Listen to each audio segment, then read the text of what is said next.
नमस्कार दोस्तों, स्वागत है आपका मेरे YouTube चैनल एक्सपर्ट सचिन पर। टैक्स ऑडिट को लेके मैंने एक वीडियो बनाई थी जिसमें मैंने प्रॉमिस किया था कि मैं आपको कुछ रियल डाटा लेके कॉम्बिनेशन बना के बिजनेस और प्रोफेशन का बताऊंगा कि किस किस केस में आपका ऑडिट होगा, किस किस केस में ऑडिट नहीं होगा। तो पहले तो आप वो पार्ट 1 जरूर देख लीजिएगा और उसके बाद ये पार्ट 2 डाटा जरूर देख लीजिएगा। चलिए चलता हूँ मैं आपको सीधा लेके डाटा की तरफ। दोस्तों ये दो टेबल बनाई है मैंने, जो ब्लैक कलर में है 44 AD के हिसाब से यानी कि बिजनेस वालों के लिए, और रेड वाली जो है ये मैंने प्रोफेशन की बनाई है। इसमें कैश सेल है और अदर देन कैश सेल का column, total sale, cash cell में कितना प्रॉफिट, अदर देन कैश में कितना प्रॉफिट, और 44 AD में फाइल कर सकते हो। बैलेंस शीट कब बनानी है, ऑडिट कब होगा। पहला केस, एक प्राइवेट लिमिटेड या इंडिविजुअल की 9 करोड़ 80 लाख रुपए की सेल है, सारी की सारी ऑनलाइन सेल है, कैश सेल 0 है और उसको लॉस हो गया 10 लाख रुपए का। 44 AD में नहीं जा पाएगा क्योंकि 3 करोड़ की लिमिट है उसके अंदर। बैलेंस शीट PNL बनाना पड़ेगा, वो भरना पड़ेगा, ऑडिट नहीं होगा। क्यों नहीं होगा ऑडिट? 10 करोड़ की लिमिट है, 10 करोड़ तक अगर आपका 1 करोड़ से ऊपर 10 करोड़ तक के बीच में कैश सेल नहीं है 5% तो आपको ऑडिट नहीं कराना। 10 करोड़ के ऊपर मैंडेटरी है तो ऑडिट नहीं होगा, CA की साइन की कोई जरूरत नहीं। दूसरा, एक ही केस के अंदर चाहे प्राइवेट लिमिटेड हो या इंडिविजुअल हो, 5 करोड़ 5 लाख रुपए कैश सेल है और 5 करोड़ की ऑनलाइन सेल है, टोटल सेल होती है 10 करोड़ 5 लाख। अब यहाँ पे कैश चेक करने की जरूरत ही नहीं है कि 5% है या नहीं, क्योंकि मेरी सेल जो है वो 10 करोड़ पार हो गई है। 44 AD में जा नहीं पाओगे, बैलेंस शीट PNL बनेगा, CA के साइन चाहिए, tax audit under section 44 A भी होगा ही होगा। अगला केस, एक 16 लाख रुपए की मेरी कैश सेल है और 28 लाख 40 हज़ार रुपए की other than cash cell online sale है, सॉरी 2 करोड़ 84 लाख रुपए की। तो मेरी टोटल सेल हो गई 3 करोड़ की अगर मैं दोनों मिलाता हूँ तो। अब मेरा कैश में प्रॉफिट है 1,28,000 और अदर देन कैश प्रॉफिट है 17,04,000, यानी कि 8% और 6% मिनिमम है। अब 3 करोड़ की सेल है, 1 करोड़ से ऊपर तो है और 5% से क्राइटेरिया मेरा फुलफिल नहीं हो रहा। 1 करोड़ से ऊपर की अगर सेल होती है और 5% सेल का पार्ट नहीं है तो ही आप बच सकते हो ऑडिट से। अब यहाँ पे क्या है, 1 करोड़ से सेल ऊपर है और 5% से ज़्यादा कैश सेल मेरी हो गई है तो 42 AD में नहीं जा पाऊंगा, बैलेंस शीट बनानी पड़ेगी, ऑडिट कराना पड़ेगा। अगर मेरा ये 0 होता, पूरी 3 करोड़ की सेल होती तो 44 AD में चले जाता मैं। प्रॉफिट देखने की जरूरत नहीं है क्योंकि मेरा क्राइटेरिया यहीं पे ही फुलफिल हो रहा है। 44 AD का 1 करोड़ से ऊपर की सेल, 5% से ज़्यादा की कैश सेल। अब इसी केस में प्राइवेट लिमिटेड हो या इंडिविजुअल का 99 लाख रुपए की कैश सेल है और प्रॉफिट है उसका 15% इतना। अब इस केस में अगर इंडिविजुअल होगा तो 44 AD में फाइल कर देगा वो इंडिविजुअल केस में, उसको ना तो बैलेंस शीट बनानी नहीं ऑडिट। क्यों? 1 करोड़ से कम है, कैश सेल देखनी नहीं है क्योंकि 1 करोड़ से कम वैसी है। इस केस में आपका ऑडिट नहीं होगा। अगर ये होती प्राइवेट लिमिटेड कंपनी तो उसकी सिंपल सी बैलेंस शीट बनेगी, बैलेंस शीट PNL तो बनना कंपनी में, स्टैट्यूटरी ऑडिट होना है, उसका भी ऑडिट नहीं होगा। अगला केस, इसी केस में अगर इंडिविजुअल है, 99 लाख रुपए की कैश सेल है और उसका है लॉस 1 लाख रुपए का कैश सेल में, तो क्या होगा दोस्तों, 44 AD में वो फाइल नहीं कर पाएगा और उसको बैलेंस शीट बनानी पड़ेगी, PNL बनाना पड़ेगा, क्योंकि उसको लॉस कैरी फॉरवर्ड करना है। वो तभी होगा जब बैलेंस शीट PNL बनेगा और उसका ऑडिट इस केस में भी नहीं होगा। हाँ, वो व्यक्ति चाहे तो इस केस के अंदर अपना प्रॉफिट 99 लाख के ऊपर 8% दिखा दे यहाँ पे और वो फिर बैलेंस शीट PNL से ही बच जाएगा।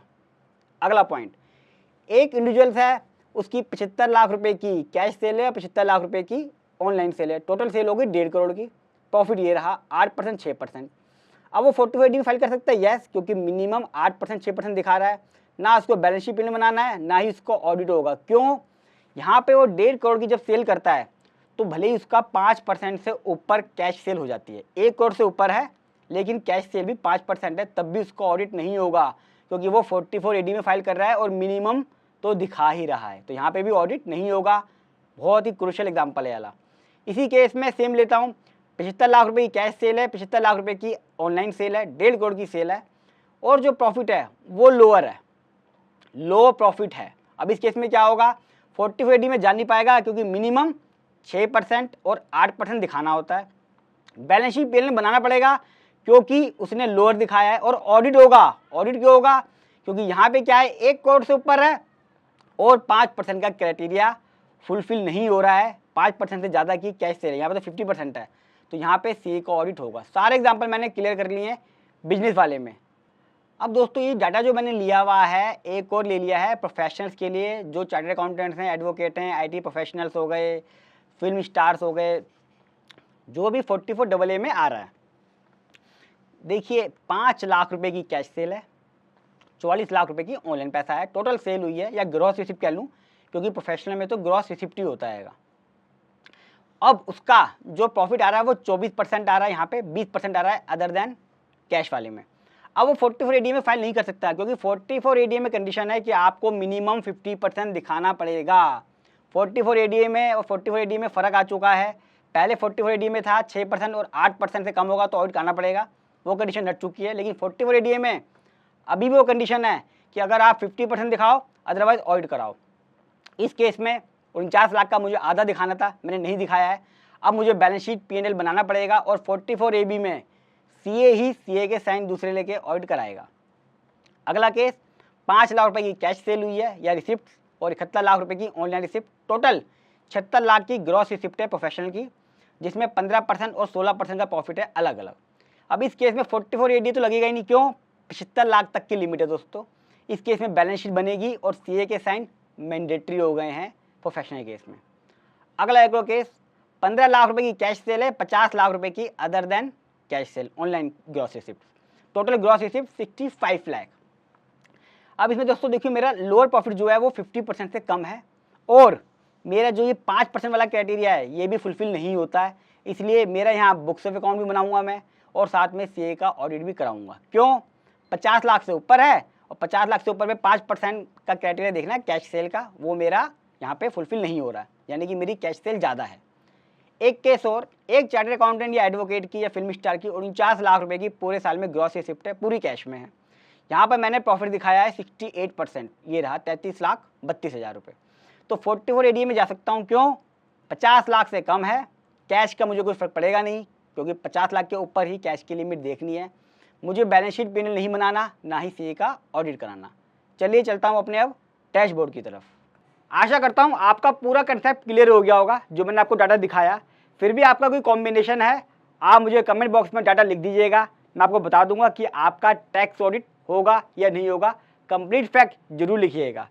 और दोस्तों बड़ी इंपॉर्टेंट वीडियो है, अच्छी लगी हो तो लाइक कीजिएगा, कमेंट बॉक्स में जरूर बताइएगा वीडियो कैसी लगी। फर्स्ट टाइम आ रहे हैं मेरे चैनल को सब्सक्राइब कर लें। इंडिया का इकलौता प्रैक्टिकल चैनल है जो आपको सिर्फ प्रैक्टिकल बातें बताता है, कोई गूगल ज्ञान नहीं। तो जितना हो सके फेसबुक, व्हाट्सअप सब जगह इसको शेयर करें। जल्द मिलूंगा अगली वीडियो में, तब तक के लिए नमस्कार।